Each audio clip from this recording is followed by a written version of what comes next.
Vidhammer Fantasy. Welcome back to Vidhammer. I'm Spudlow, and in this video we'll be covering the second round matchup of a 3,000 point team tournament that was held in September at Darkside Comics in Sarasota, Florida. The first round video has a rundown of the Tomb Kings and Skaven armies that Brent and I will be playing. And in this video, we'll be playing against the Vampire Counts and the Warriors of Chaos. They don't have any shooting, but they have some tough infantry blocks and some fast cavalry. So we decide to play defensively once again. Let's see how it goes in round 2. The scenario rules for this match are a battle line variant with a 24 by 36 inch box in the center. Each character within the box at the end of the game scores an additional victory point. The terrain elements are key parts to this engagement. There are 2 buildings in the center and several impassable elements in each of the corners. They win the roll for board edge and choose the left side of the screen, starting out with a unit of 37 skeletons with spears and shields. It's worth noting at this point that each contingent on a side was supposed to place a unit at the same time.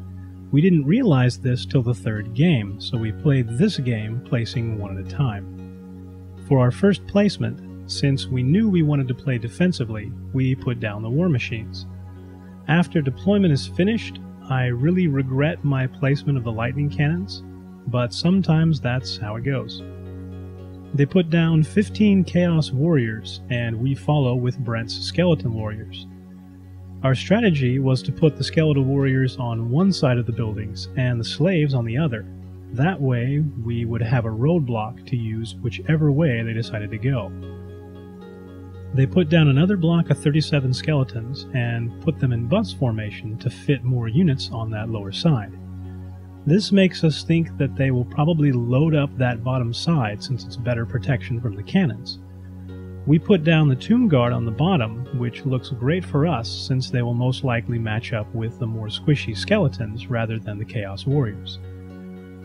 They place another unit of 15 Chaos Warriors directly behind the upper house, and I follow by putting my slaves on the bottom side. But Brent reminds me of our strategy, so I switch them out for the Storm Vermin and Poison Wind Mortar. They put a unit of 5 Chaos Knights up top while I change the Storm Vermin to bus formation.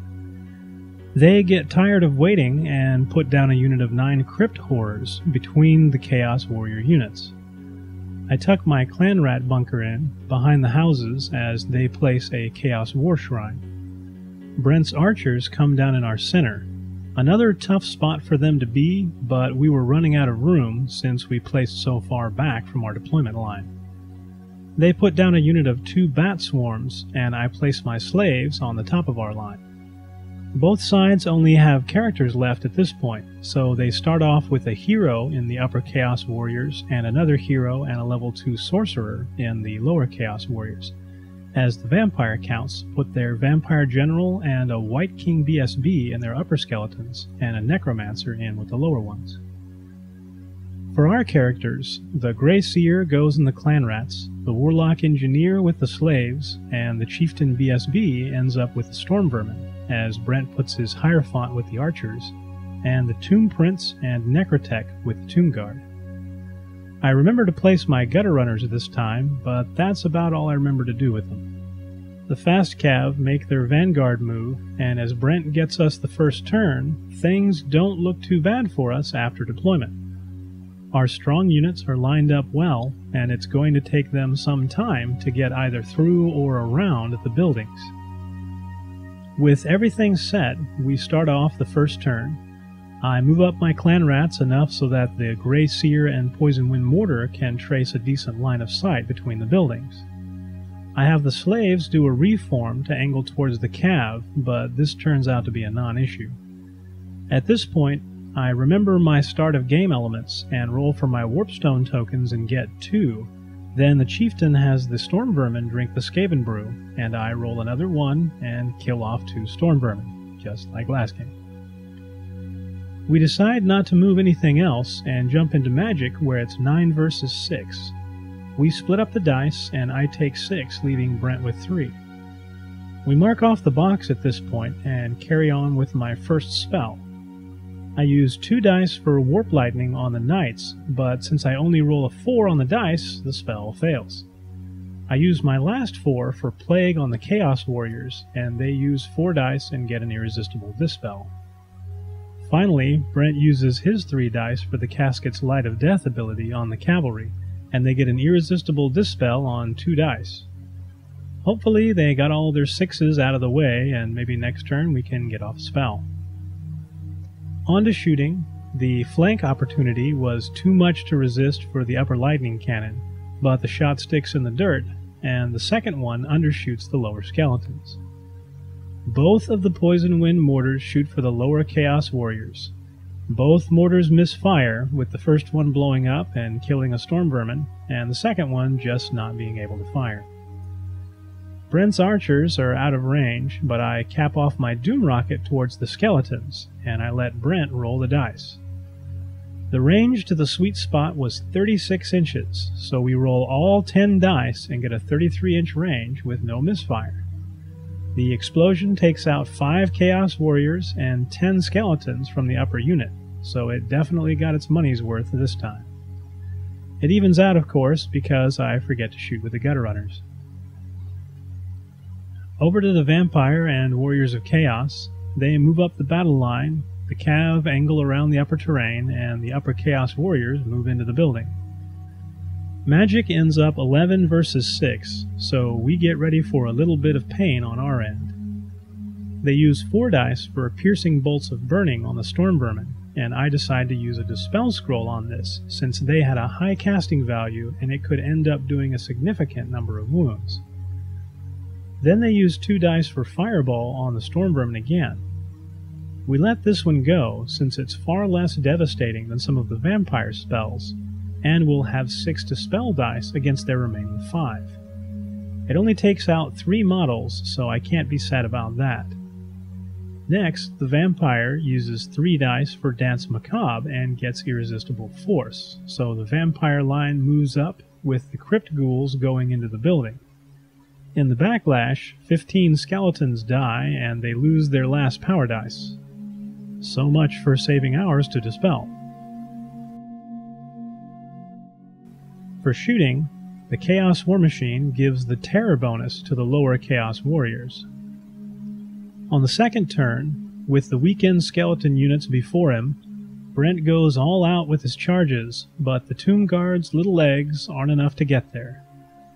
For our normal moves, we get as close as we can to the buildings to prevent the enemy units from having enough room to get out unless they come out on the sides.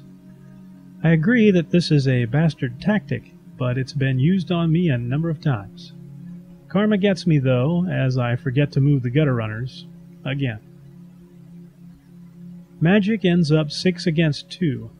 We split our dice 3 and 3, and I use all 3 of mine for Wither on the Crypt Ghouls in the house. That takes them down to Toughness 4. That's a big hit in toughness, but in retrospect, given the amount of collaboration needed in these team games, we weren't likely to get through many turns. If I'd thought ahead, I would have realized that most likely the Crypt Horrors wouldn't be getting into combat this game with the traffic jam outside. The dice would have been much more effective elsewhere, but hindsight is always 20/20. For Brent's spells, he uses 2 dice to put Righteous Smiting on his skeleton unit, despite an attempt at a dispel. Then he uses his last die for the Casket's Light of Death on the Cavalry, and thanks to a big roll on the leadership test, the unit is no more. On to shooting, the remaining mortar hits the lower Chaos Warriors for 5 and puts a wound on the caster, while the skeletal archers shoot for the Crypt Horrors but fail to wound. With a lack of targets, the Warp Lightning Cannons shoot for the Bat Swarms.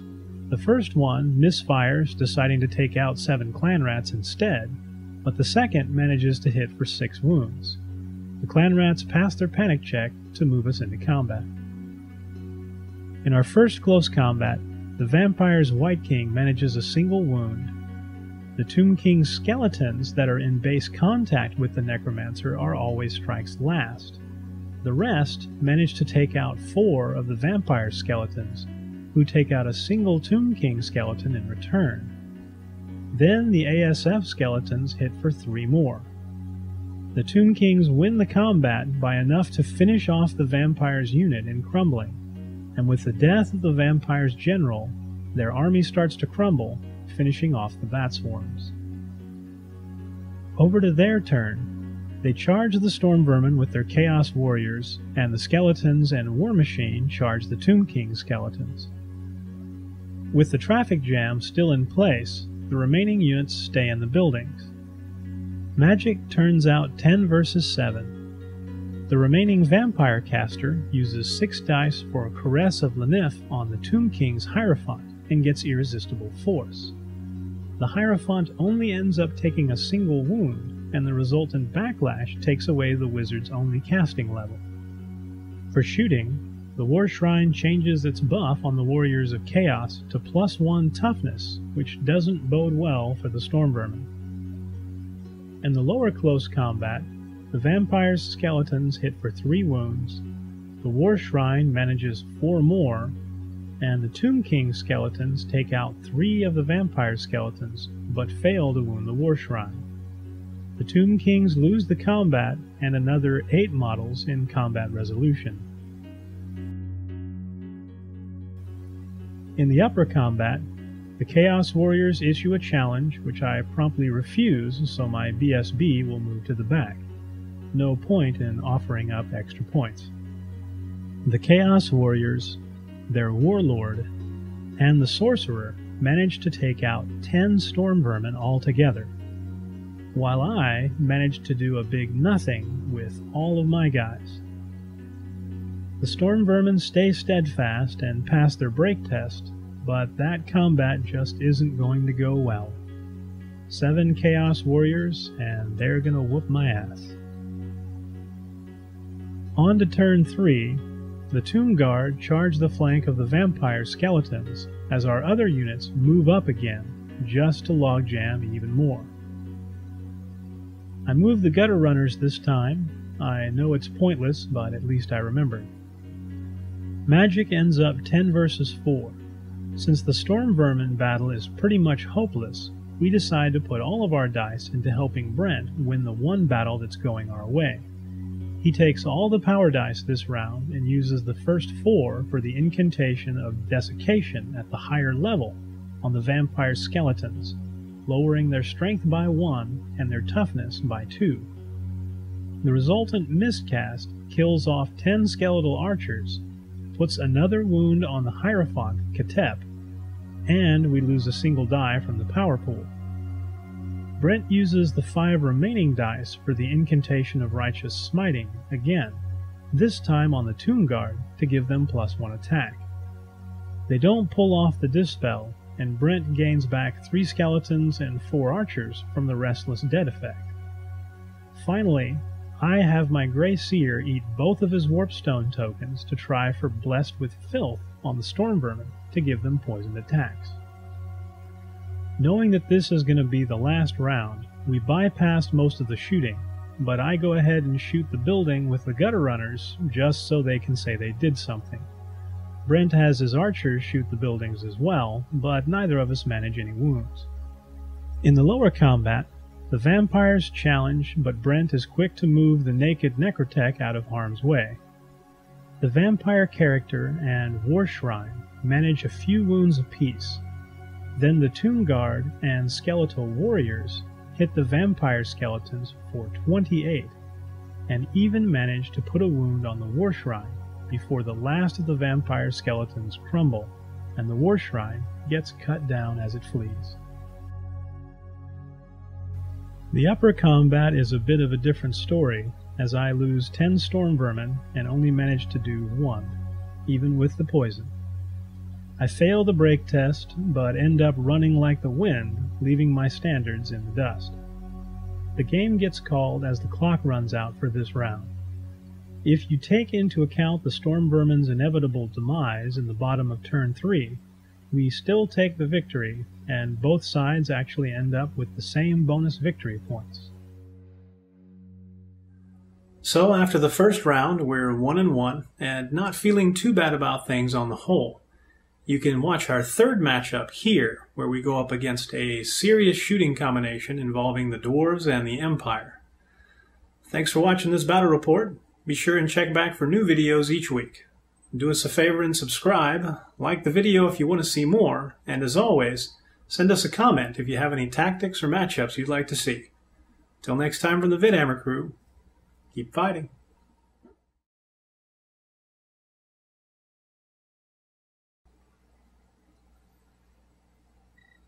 I don't know about you, but I find this whole thing offensive.